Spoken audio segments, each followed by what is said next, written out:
ओम नमो भगवते वासुदेवाय नमः। स्वागत है आप सभी का मेरे YouTube चैनल पर। मैं हरिओम शर्मा आज आपको इंदिरा एकादशी की कथा सुना रहा हूँ। एकादशी की कथा, महत्व, पारण विधि, यह संपूर्ण जानकारी आपको इस वीडियो के माध्यम से प्राप्त होगी। साथ ही इसका क्या महत्व है। अश्विनी मास की इंदिरा एकादशी बड़ी एकादशी मानी जाती है। इस दिन पितृपक्ष भी होता है और एकादशी का श्राद्ध भी होता है। ऐसे में से एकादशी का महत्व और भी अधिक बढ़ जाता है। धार्मिक मान्यताओं के अनुसार इस दिन भगवान विष्णु की पूजा और व्रत कथा का पाठ करना शुभ माना गया है। इसके अलावा इस दिन गीता के 7वें अध्याय का पाठ भी करना चाहिए। इंदिरा एकादशी के दिन जो व्यक्ति सच्चे मन से भगवान की पूजा करते हैं, आराधना करते हैं, उनके सभी कार्य सिद्ध हो जाते हैं। सतयुग में इंद्रसेन नाम के प्रतापी राजा राज्य करते थे। सतयुग समय की बात है। इंद्रसेन नाम के एक राजा थे।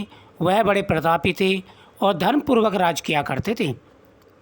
वे भगवान विष्णु के परम भक्तों में से एक थे।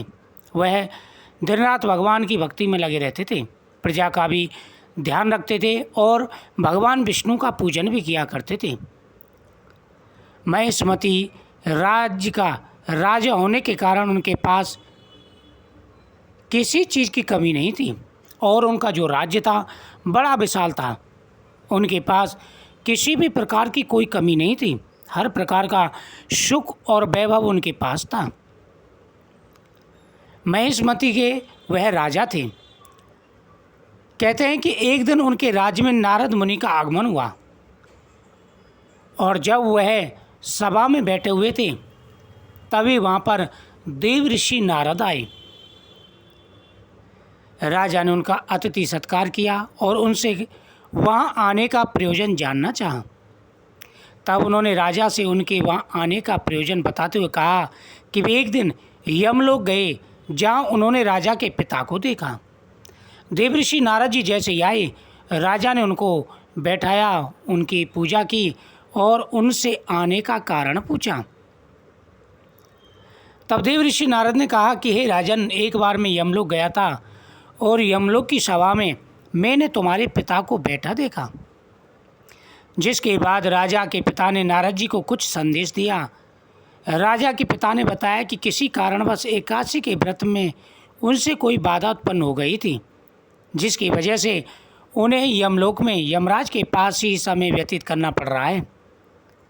नारद जी ने राजा से उनके पिता का संदेश बताते हुए कहा, अगर आपसे संभव हो सके तो अपने पिता के लिए इंदिरा एकादशी का व्रत करूं, जिसके परिणाम स्वरूप उनके पिता यमलोक से मुक्ति अवश्य पाएंगे।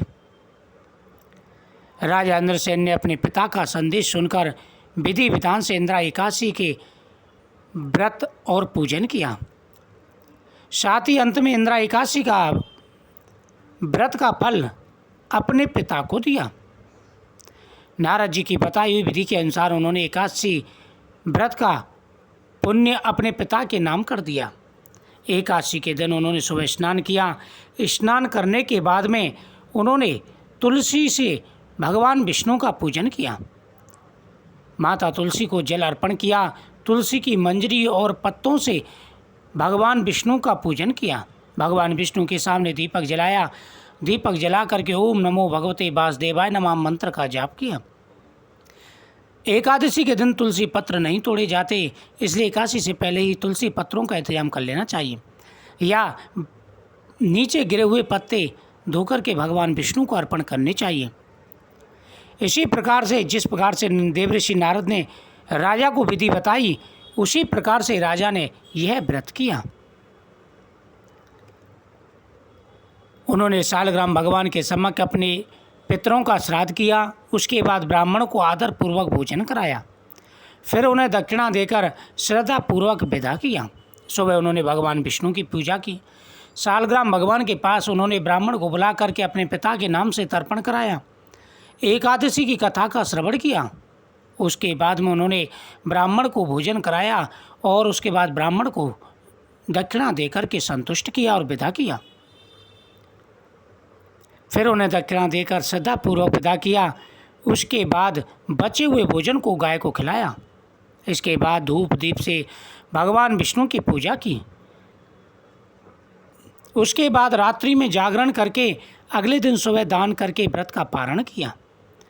एकादशी के दिन जागरण जरूर करना चाहिए।